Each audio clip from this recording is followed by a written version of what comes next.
Марија Ивановска и Бојан Трајковски од дуото IQ ќе станат родители. Музичкиот пар ја сподели радосната вест преку забавно видео на социјалните мрежи во кое Марија најпрво покажува позитивен тест за бременост, а потоа и трудничко стомаче. Двојката која со години е заедно и која во 2018 година ја представуваше Македонија на изборот на песна за Евровизија, повторно ги израдува своите следбеници, овој пат со вест дека го очекува своето прво дете. Во видеото двајцата глумат изненадување од резултатот на тестот, а потоа Марија го открива трудничкото стомаче. IQ со нов член, да не треба уште некој тест, напишаа тие во описот на објавата. Следбениците веднаш ги преплавија со честитки и убави желби, а меѓу коментарите се издвои и пораката: "Ајде, кој чека ќе дочека и ние еве дочекавме. Честитки." Во соопштение, директорот на Евровизискиот натпревар Мартин Грин рече дека видеата на израелскиот радиодифузер Кан не се во согласност со правилата или духот на натпреварот.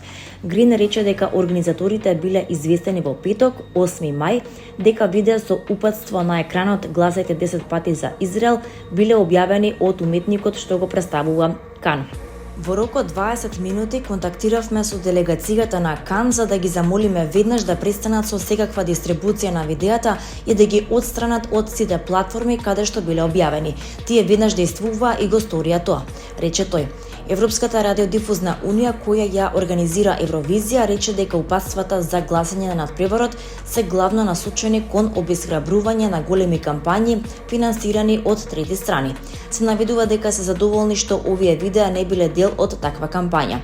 Сепак, директниот повик за акција да се гласа за еден уметник 10 пати не е во согласност со нашите правила или духот на надпреварот, се вели во соопштението. Додадено е дека таквата активност не може да влие на конечниот резултат поради големиот број гласови и фактот дека 50% од исходот го одредуваат стручните жирија. ЕБУ соопшти дека ќе преземе соодветни мерки доколку таквата практика продолжи.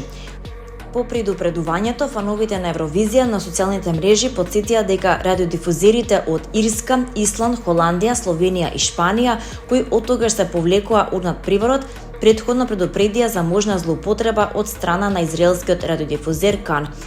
Тие го обвинуваат дека го користи надпреварот за политички цели.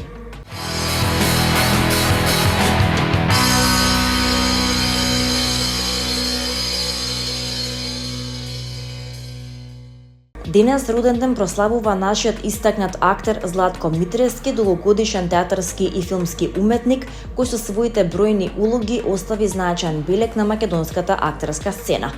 Роден на 11 мај 1981 година во Скопје, Митревски своето актерско образование го продолжил на Националната академија за театарска и филмска уметност НАТФИС во Софија, каде дипломирал во 2006 година. Во текот на престојот во Бугарија настапувал во повеќе театри и работел на представи од бугарски и светски автори, стекнувајќи значајно сценско искуство уште во раните години од кариерата. Во 2008 и 2009 година се дообразувал и на Меѓународната театарска академија во Москва, каде работел со истакнати театарски имиња како Александар Калјагин и Лав Додин.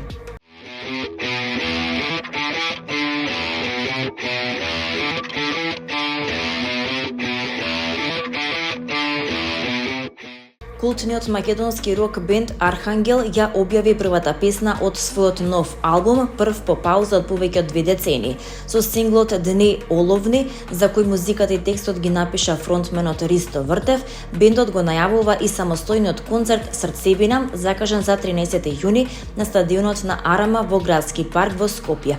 Снимањето, миксањето и мастерингот на песната се направени во студиото Clinic Sound на Нино Спировски во Скопје.